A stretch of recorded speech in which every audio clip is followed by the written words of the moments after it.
Merci de votre fidélité à ces rendez-vous. Nous devons savoir manier les bâtons et la carotte, savoir récompenser les travails bien faits. Messieurs et dames, c'est l'essentiel de cette nouvelle aventure des enjeux. Encore une fois, bienvenue à tous et à toutes.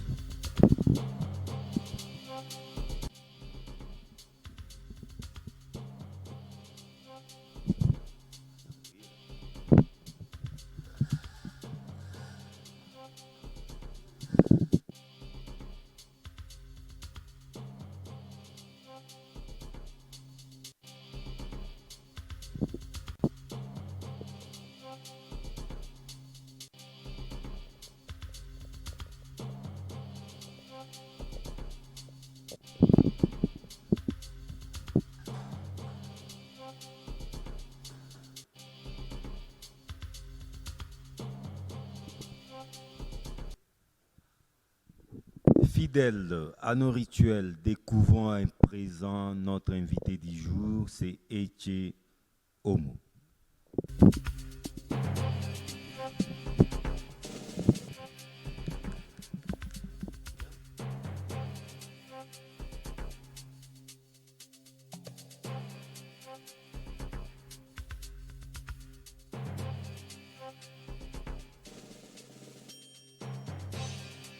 Camille Richard Kalele Malobo, Camille Richard Kalele a un diplôme de licence en télécommunication, spécialiste en management des affaires, initiateur et chef d'entreprise.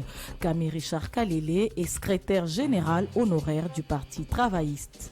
Président national de l'ASBEL, les Amis de Camille Kalele, AKA, et président national de la jeunesse ouvrière du Congo-Kinshasa, JOC. Conseiller du ministre national des Actions humanitaires et solidarité nationale.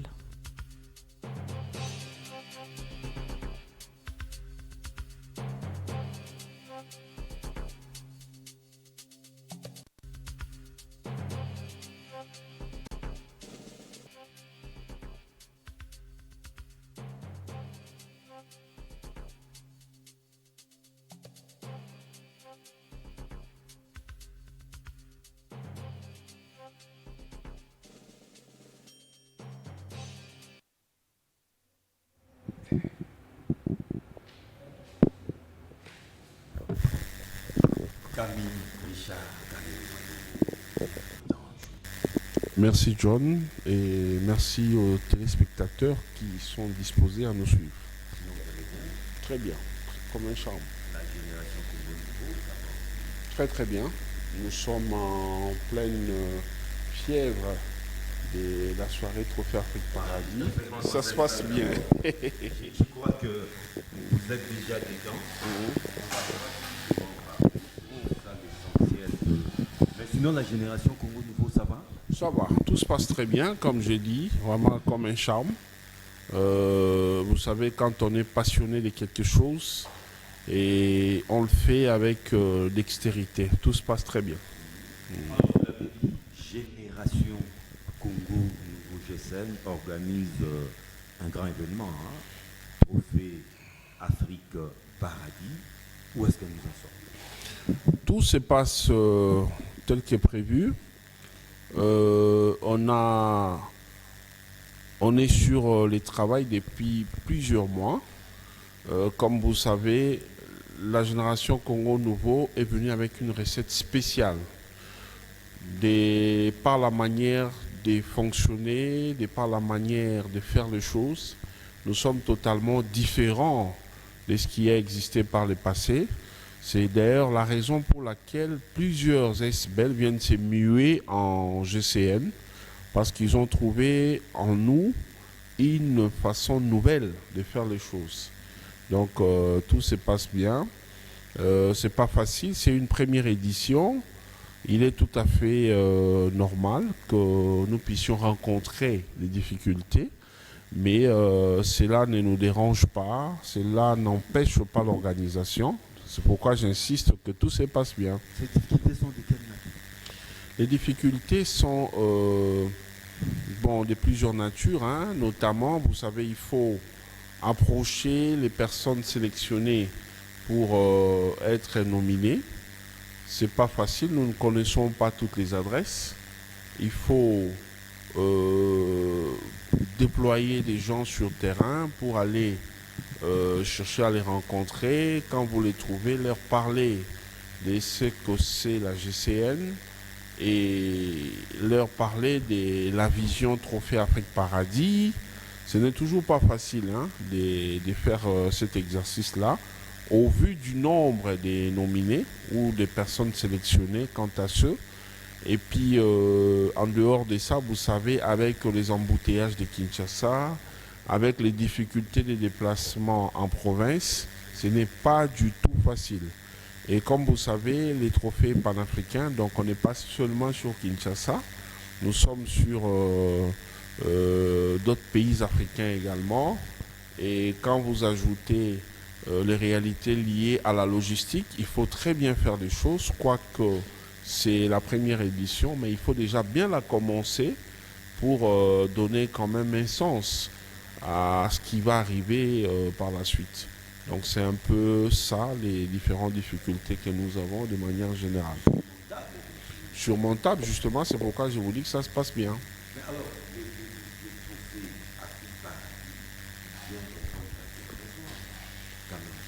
Les trophées Afrique Paradis vient d'abord, nous en tant que GCN, nous fonctionnons en tenant compte de la sanction négative et positive. Comme d'aucuns le savent, nous sommes une association tout à fait différente des autres qui ont eu à exister. On pouvait s'ériger en parti politique parce que ce n'est pas les atouts nécessaires et relatifs qui nous manquent, mais nous avons simplement résolu d'évoluer en ASBEL. Pourquoi cela? Parce qu'il y a plusieurs partis politiques dans ces pays. Le ministère de l'Intérieur nous a présenté une panoplie de plus de 700 partis politiques.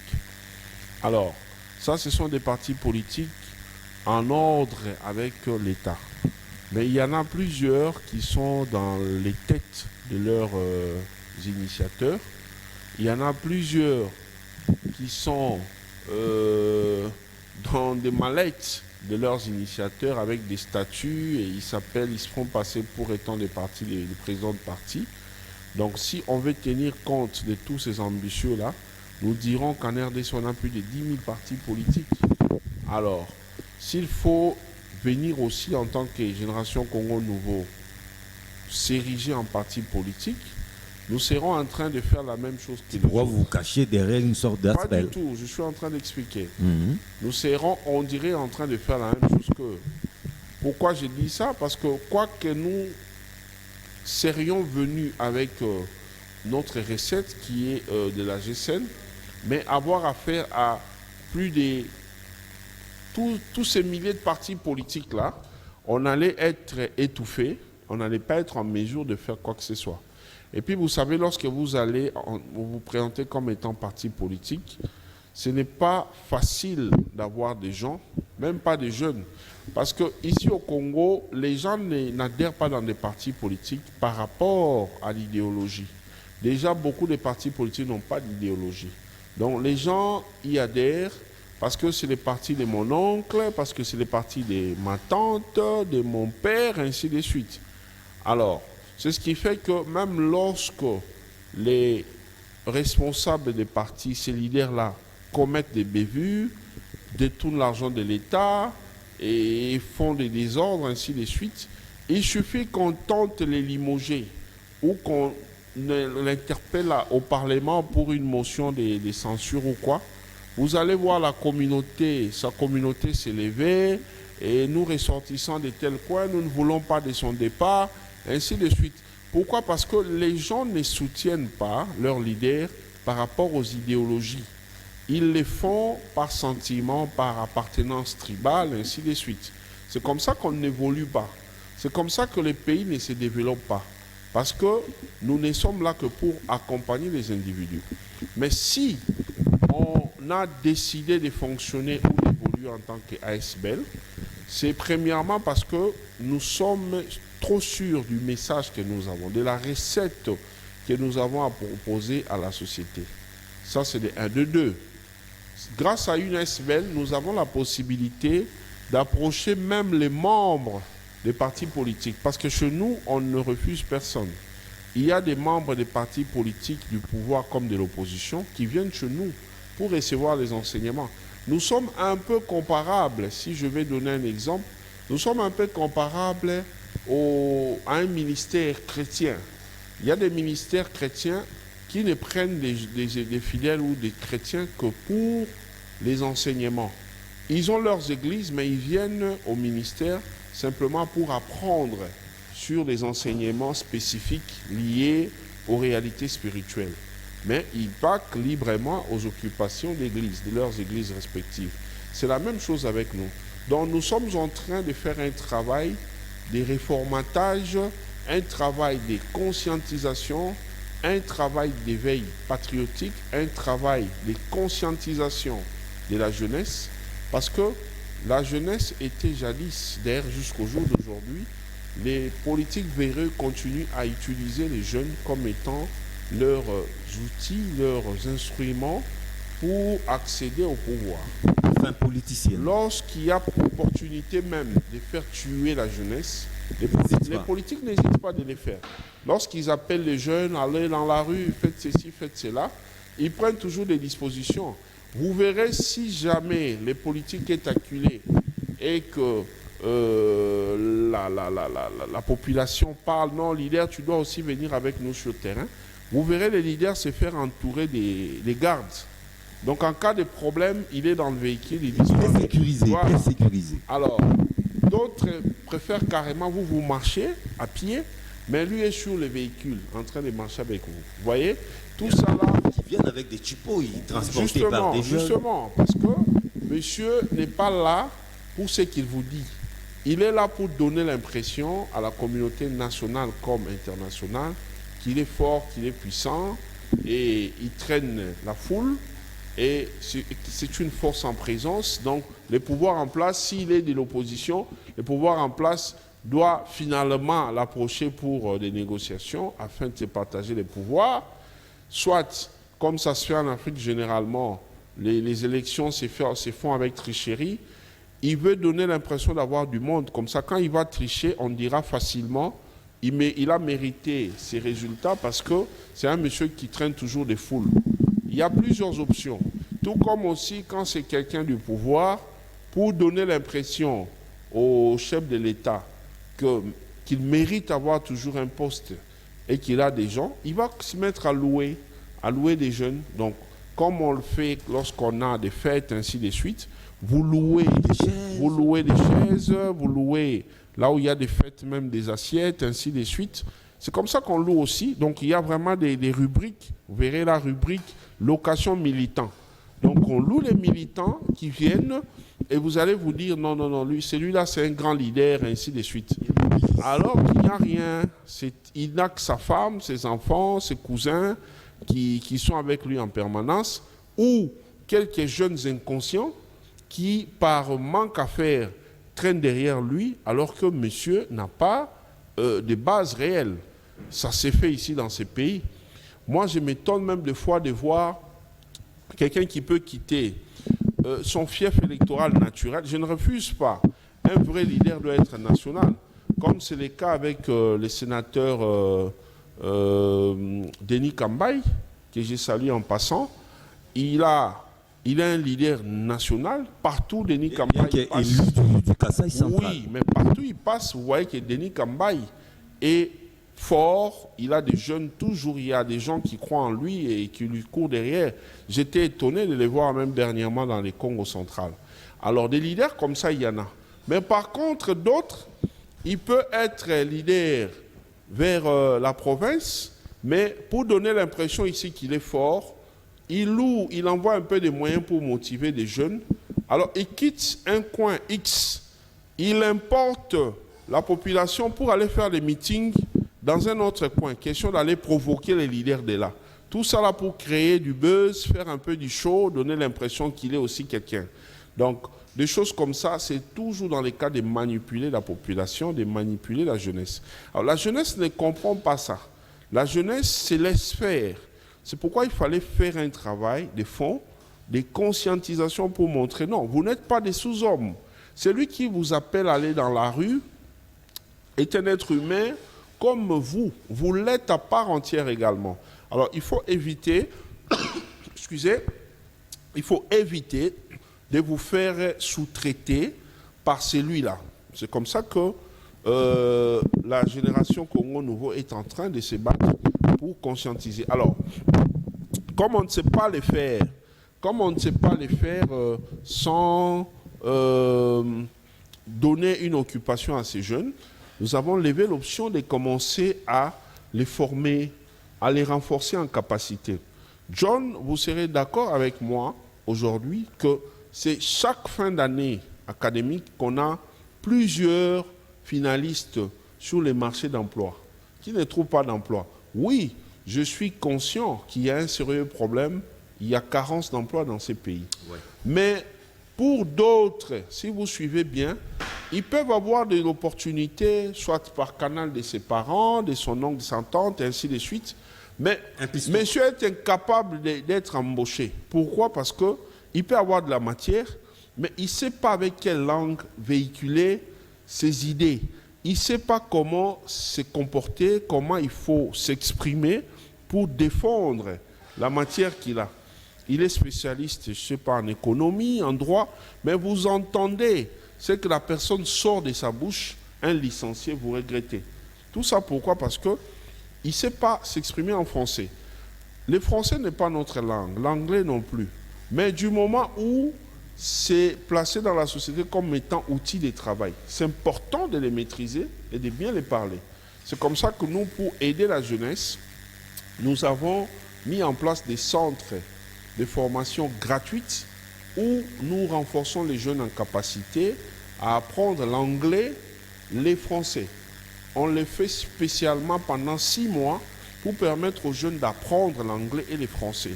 L'anglais parlé, les français parlés, mais également écrit. C'est très important.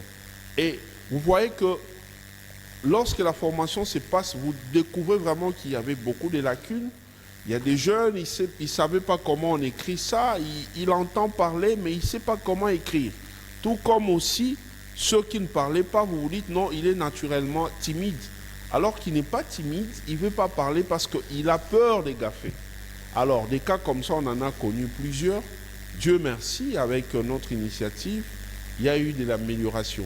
Donc, vous formez les jeunes en renforcement des capacités en langue.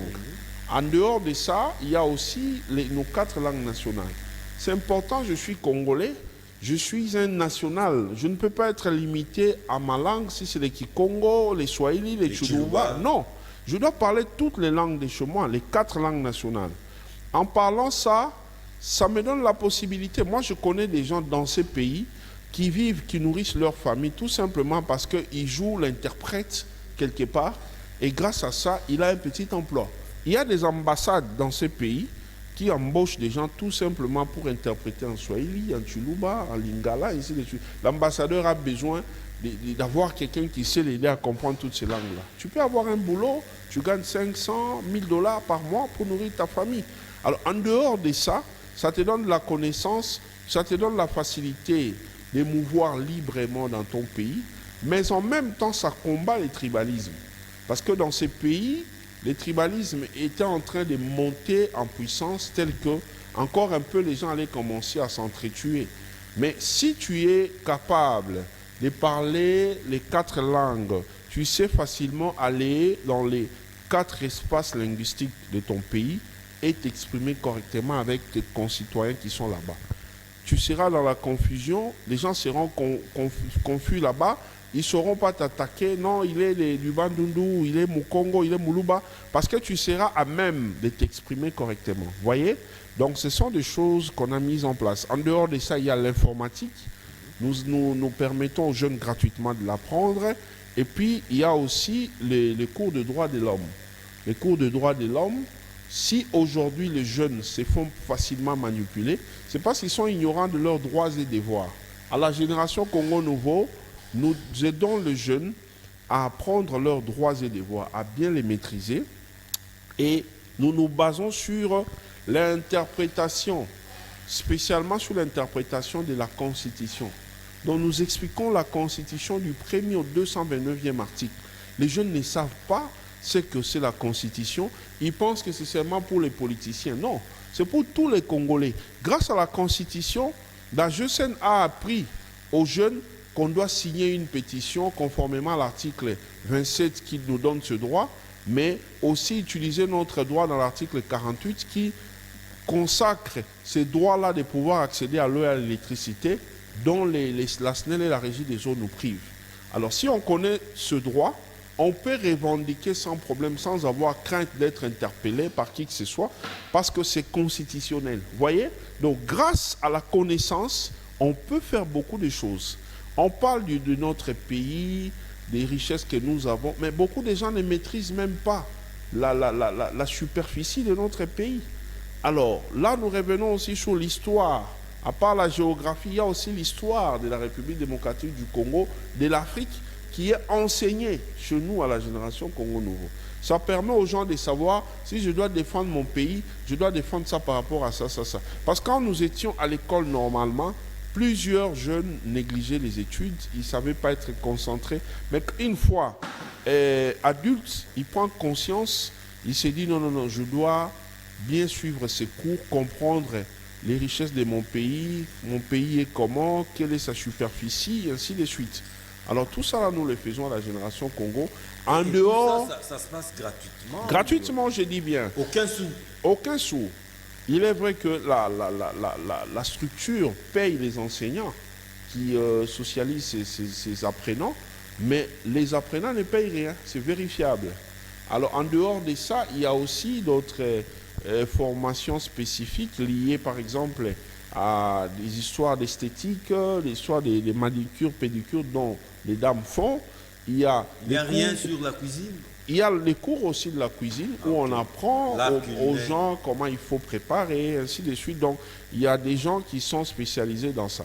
Donc, tout ça, ça passe à la génération Congo Nouveau. Alors, pour permettre à tous nos jeunes, parce que comme je vous ai dit, pour avoir été secrétaire général dans un parti politique, nous avons eu la facilité d'être connus un peu partout en province et plusieurs personnes qui nous connaissent en province ont voulu implanter aussi la GESEN là-bas, parce que la GESEN n'a rien à voir de concurrence avec des partis politiques, c'est une ASBL.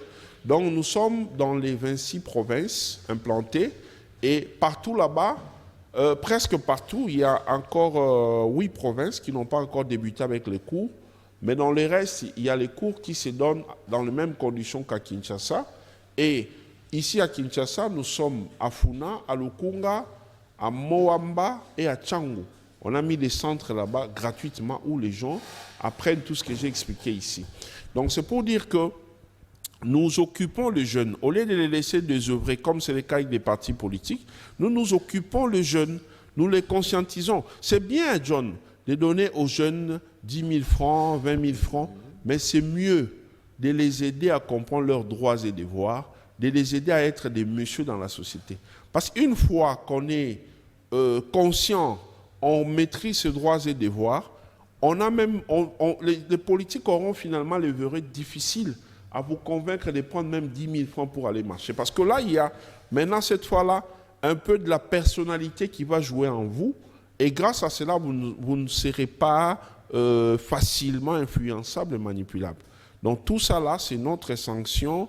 C'est un peu notre contribution dans la société pour occuper la jeunesse. À la différence des partis politiques. Oui, à la différence des partis politiques. C'est la marque déposée de la génération Congo Nouveau. Alors, toujours dans ce cadre-là d'aider la population, nous avons aussi un bureau de doléances où les gens viennent avec des cas. Leurs problèmes. John, je vous dis, dans ce pays, il y a des sérieux problèmes. Donc, il y a des gens qui, parce qu'ils avaient XY fonctions, pour rien comme ça, on ravit des maisons à des orphelins, à des veuves, et ils ont eu à faire cela plusieurs fois dans beaucoup de coins, ainsi de suite. Alors, quelqu'un qui peut avoir ses papiers, mais il n'a pas droit, il ne jouit pas de son bien. Pourquoi? Parce qu'il y avait un homme fort là-bas qui avait ravi. Des cas comme ça, il y en a beaucoup.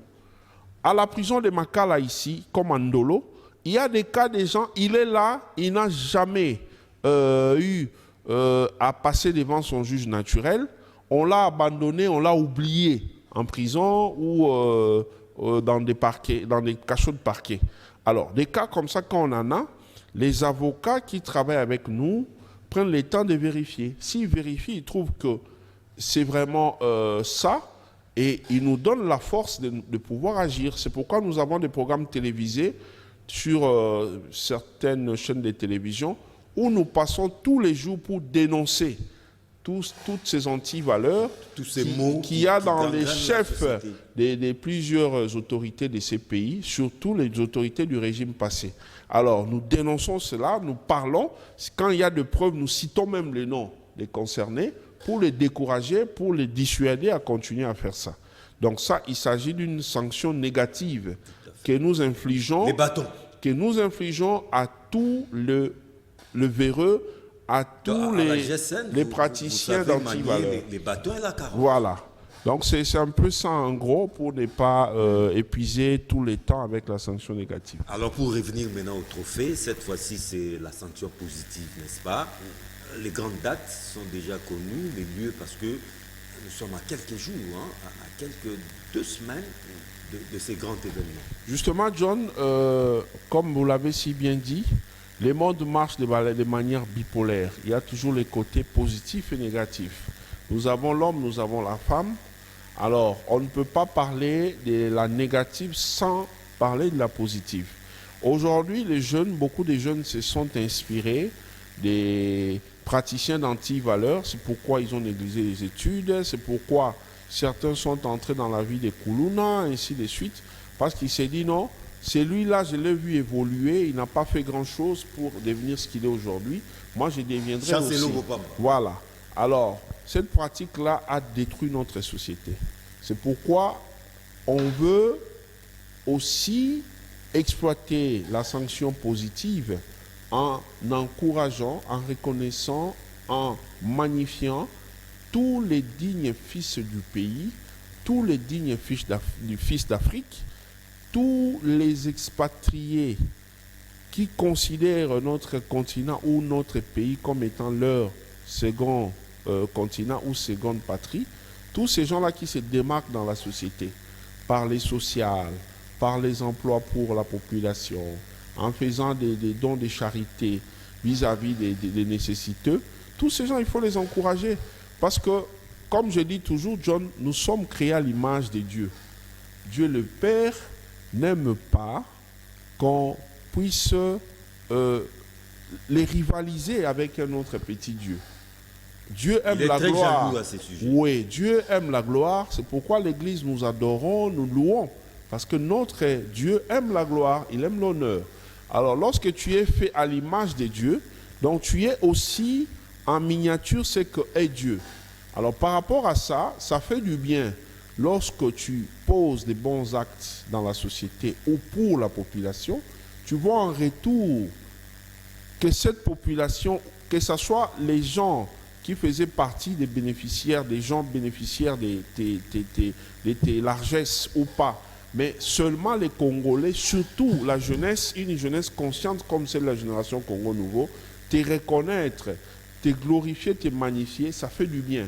Ça encourage à faire davantage du bien, mais en même temps, ça dissuade les pratiquants d'anti-valeurs à continuer à pratiquer. Pourquoi? Parce qu'il va se dire, non, moi aussi je dois mériter, je dois bénéficier de l'honneur, de la reconnaissance de cette jeunesse-là. C'est pourquoi nous sommes en train nous avons levé l'option de commencer à primer, à commencer à reconnaître. Contrairement aux trophées qui sont passés dans ces pays, il y en a plusieurs qui sont passés où on monnayait carrément. Parce que John est friqué, John a beaucoup de moyens, je vais aller proposer à John. Mais qu'est-ce qui nous fait croire que vous n'êtes pas dans ça aussi? Justement, c'est par rapport à ce que j'ai expliqué.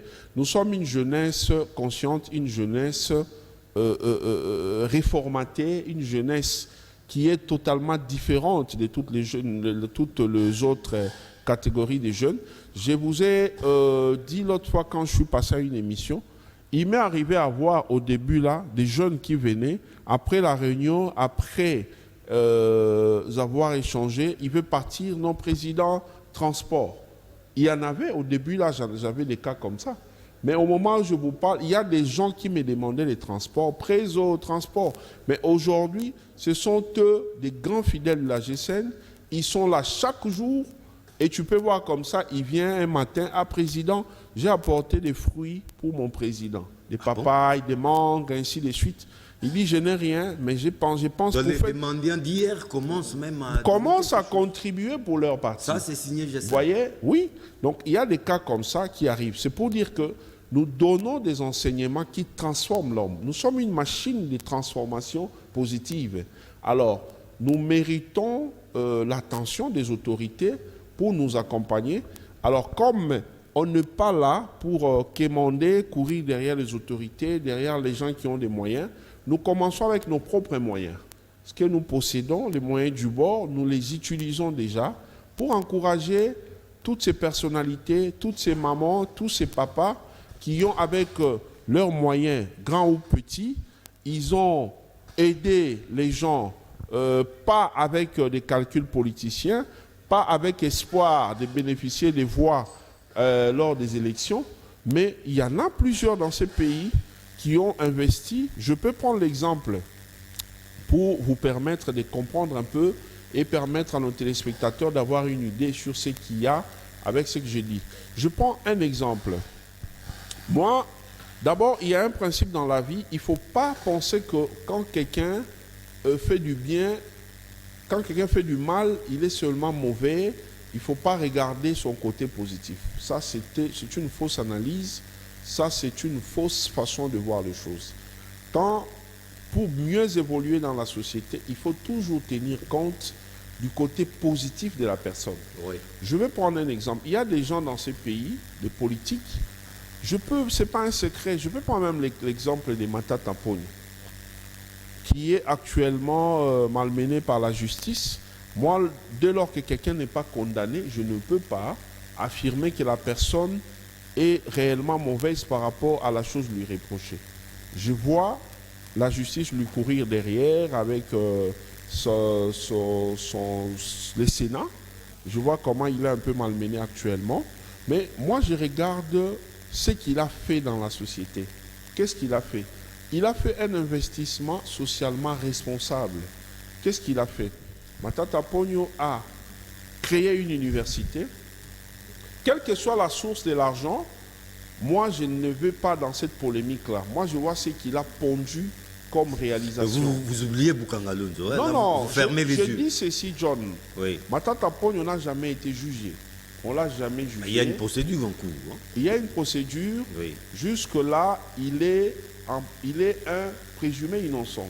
Parce qu'aucune instance judiciaire nous a dit qu'il a volé, qu'il a fait ceci, qu'il a détourné. Mais j'ai vu, parce qu'il était Premier ministre, déjà être Premier ministre, on a certains moyens qu'un Congolais ordinaire n'a pas. Moi, je ne me mets pas à défendre ce qui s'est passé avec lui. Bref, je l'ai vu créer une université dans l'arrière-pays. Kindu, ce n'est pas Kinshasa. Alors, lorsqu'on sort du sol une université moderne comme l'université Mapon, c'est quelque chose d'extraordinaire à saluer. C'est une initiative à saluer. C'est justement de ça qu'on appelle l'investissement socialement responsable. Parce que grâce à cette université, les gens du Maniema qui rêvaient venir à Kinshasa étudier vont désormais étudier sur place localement avec des professeurs. J'ai appris qu'il y a des grands enseignants, des grands professeurs qui font les déplacements de là pour aller enseigner. Ça, c'est de 1. De 2, il a modernisé, il a apporté le développement. Parce qu'on se bat pour le développement, pour l'émergence. Il a apporté le développement. Donc, quelque part, il a décomplexé les gens du Maniema qui pouvaient être étonnés, effrayés de voir des grands bâtiments de Kinshasa. Grâce à lui, ses concitoyens sont décomplexés là-bas sur place. Il y a ça. En créant cela, il a donné de l'emploi à ses concitoyens qui sont sur place là. Les personnels administratifs, les enseignants qui vont là-bas pour enseigner. Voyez? Donc il a fait d'une pierre plusieurs coups. C'est un investissement socialement responsable. Un monsieur comme ça, si les jurys de la GCN les priment, moi personnellement en tant que président, je n'en ferai pas un problème. Ce n'est pas que je suis en train de livrer un secret du jury parce que je n'ai pas assisté, je n'ai pas encore pris part à la délibération, ils sont en plein travaux.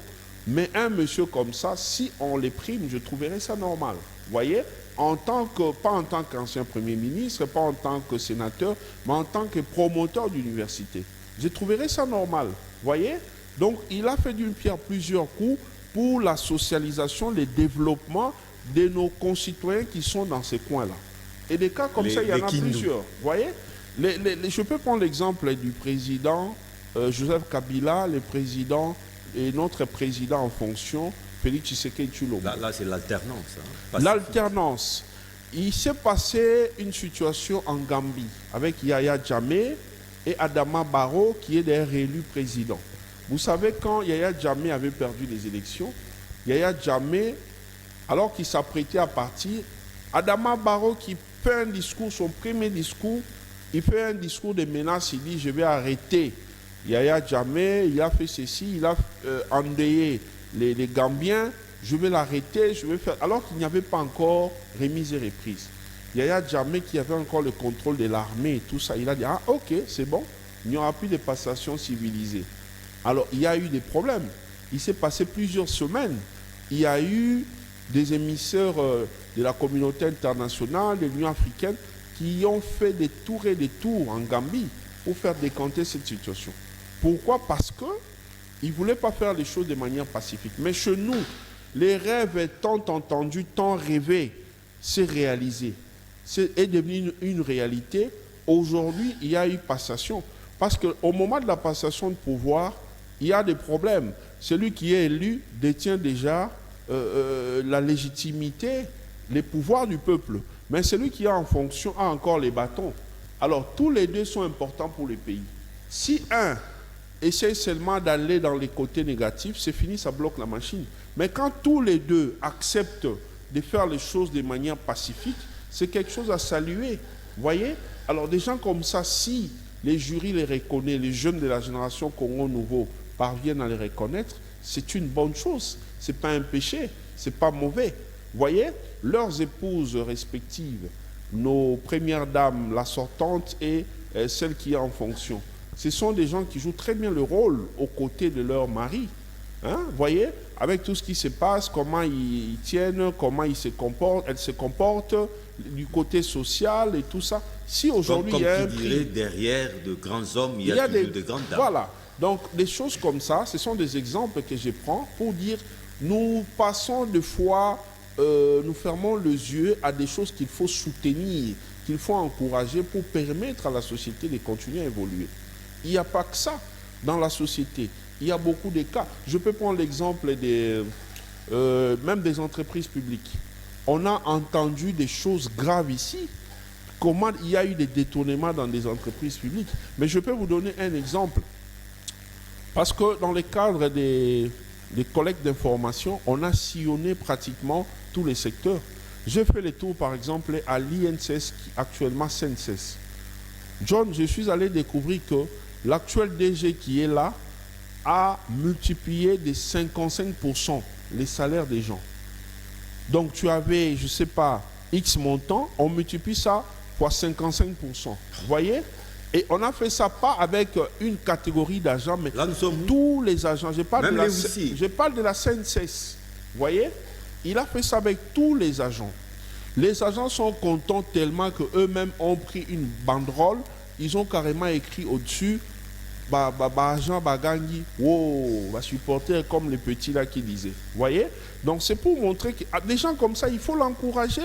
Il faut parler de lui pour que des milliers de compatriotes qui travaillent à la SNCS puissent continuer à bénéficier de sa façon de bien gérer la société là. C'est bon.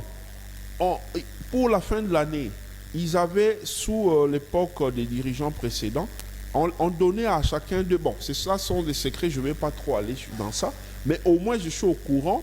Ils sont partis, ceux qu'ils gagnaient, ils sont allés, on a doublé ça fois 3 pour la fin de l'année, vous voyez. Donc ils peuvent désormais bien fêter alors qu'ils avaient des miettes, mais on a triplé ça pour les encourager à bien fêter. Et tout cet argent-là, ce n'est pas que maintenant ça commence à entrer beaucoup plus. Non, les entrées étaient toujours comme ça, mais les dirigeants précédents faisaient passer toute cette différence-là, je ne sais pas par quelle voie. Mais aujourd'hui, lui met ça au profit de ceux qui travaillent pour que cet argent entre. Les pensionnés sont maintenant servis correctement, tout se passe bien.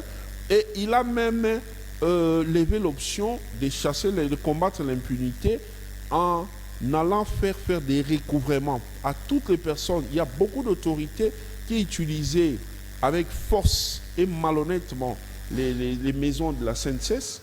Mais grâce au comité qui est là, je demande d'ailleurs en passant au chef de l'État, vraiment s'il faut bouger là-bas, qu'on puisse confirmer les DGAI qui est là-bas, parce qu'il fait très bien son boulot. Vous voyez, des cas comme ça, il y en a beaucoup. Dans beaucoup d'entreprises, il y a des gens qui travaillent bien. Les églises, beaucoup de pasteurs ici ont été cités dans des scandales. Ouais, et lorsqu'on vérifie, on trouve qu'ils sont réellement dans ça. Ils ont réellement fait ça. Mais il y en a par contre qui peuvent être cités, mais quand on vérifie, on trouve que ce n'est pas ça. Vous voyez? Mais il y a par contre d'autres qui n'ont jamais été cités dans les scandales. Ils se comportent conséquemment dans la société, malgré leur élévation.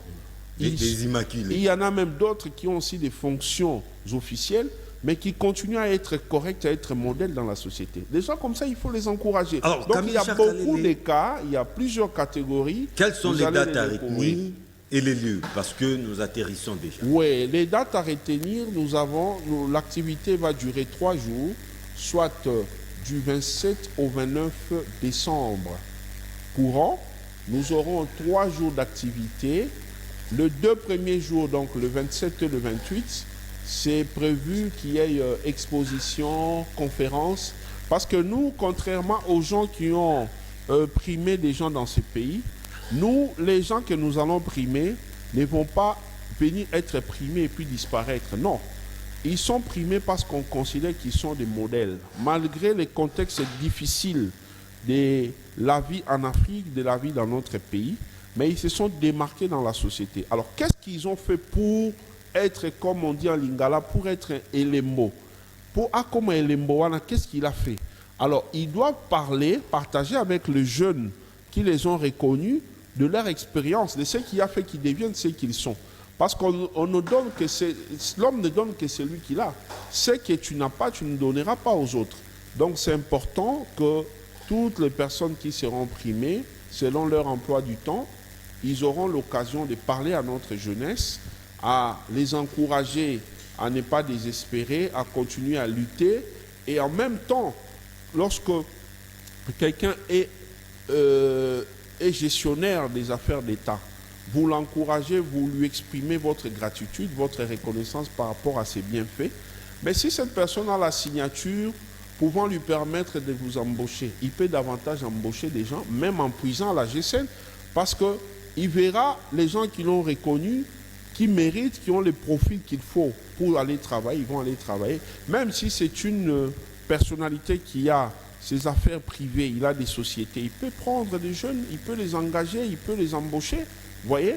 Et si ce sont les gens qui ont des universités privées, on les reconnaît par rapport à ça. Ils peuvent aussi récupérer des jeunes qui ont envie d'étudier mais qui n'ont pas de moyens. Donc il y a moyen d'aider ces pays à aller loin avec un peu d'intelligence, avec un peu d'imagination positive. On peut pousser notre pays à aller loin. Donc c'est vraiment important de pouvoir marteler sur ces points. Tout à fait, on a compris, du 27 au 29, oui. Musée national, oui. Toutes les dispositions sont prises. Y a-t-il des craintes que l'événement soit reporté? Non, l'événement ne sera pas reporté. Chez nous, à la GSN, il n'y a pas d'échec. Il est vrai qu'avec le contexte Covid-19, oui. on avait 5e vague. On a seulement modifié parce qu'au départ, sur notre liste actuellement, dans notre base de données, nous avons sélectionné 70 personnes à primer.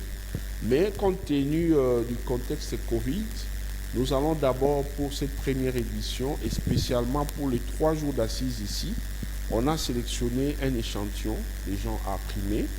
Et après, en attendant finir l'année, nous allons nous organiser parce qu'il y a moyen d'aller aussi primer les gens, comme les hommes d'église. Il y a moyen d'aller les primer dans leurs églises respectives. C'est faisable. Au lieu de mettre plusieurs personnes dans la salle du musée, la capacité d'accueil, pas plus de 50%. Vous savez, le gouvernement a insisté sur ça. C'est pourquoi nous avons modifié. Nous avons tous nos supports déjà en place avec les noms des personnes, pas c'est personnalisé, mais seulement nous allons primer un échantillon au musée national. Et pour le reste, on va aller progressivement, on va approcher ces personnalités pour les primer. Et un peu plus tard, quand on aura fini, nous serons maintenant en train de préparer la deuxième édition. Là, nous savons que Dieu est avec nous, il n'y aura plus de Covid. Nous pourrons maintenant bien faire les choses. Donc, c'est un peu ça. Ça sera la grande fête du travail bien fait en République démocratique du Congo. 3 dates à retenir, 27, 28, 29 au Musée national. C'est sur le boulevard Triomphal, non loin du Palais du Peuple, ou si vous voulez du centenaire. Voilà, ça se fait sous le haut patronage de son Excellence Madame la Ministre de la Culture et Arts, accompagnée de ses collègues ministres. Nous avons les ministres de la Jeunesse, nous avons la ministre de l'Emploi, Travail et Prévoyance sociale, nous avons le ministre du Tourisme. Je salue leurs excellences, tous les 4, pour l'accompagnement. Je salue également les sponsors qui ont accepté de nous accompagner dans cette initiative louable pour notre nation. Et j'ai oublié de marteler que les trophées est panafricain. Il n'est pas seulement pour le Congo-Kinshasa, c'est pour l'Afrique en général. En commençant par le Congo-Brazzaville. Le même problème que nous avons ici, nos frères africains d'autres pays les vivent également. Alors il faut aider la jeunesse africaine en général de prendre conscience pour faire changer les choses. Alors pour cette édition, particulièrement nous n'avons travaillé qu'avec les ambassadeurs. Ils sont tous au courant de l'activité. Plusieurs ambassadeurs prendront part à l'activité. Et il y en a même qui prendront parole pour parler à la jeunesse. Et puis c'est à la deuxième édition que cette fois-là, on aura maintenant l'occasion de sillonner l'Afrique, approcher les jeunes filles d'Afrique qui font aussi des merveilles dans leurs pays respectifs, et pourquoi pas les primer. Alors cette fois-là, on ne sait pas. Il se pourrait que ça soit à Kinshasa, tout comme on pourra le faire dans un autre pays africain, parce que les trophées... Pourquoi pas à l'intérieur du pays? Il est pour tous les Africains, il n'est pas seulement pour... Merci beaucoup Camille Richard Kalele Malobo, président national de la GSN, Génération Congo Nouveau, qui est une ASPEL, mais aussi initiateur, organisateur du trophée panafricain Afrique Paradis. C'était un plaisir de vous recevoir. Oui, John, avec votre permission, je voudrais demander aux annonceurs, à toutes les personnes qui ont des produits exposés, qui estiment qu'ils sont intéressés, ils peuvent nous appeler au numéro 099 99 61 021 099 99 61 021 pour avoir les conditions qu'il faut remplir afin de bénéficier d'un stand pendant les 3 jours afin d'exposer. Les rendez-vous est donc pris au plaisir de vous retrouver très vite dans une nouvelle aventure des enjeux. Mais suivre déjà ces numéros en rediffusion, c'est lundi à partir des 10h30. D'ici là, portez-vous bien. Au revoir.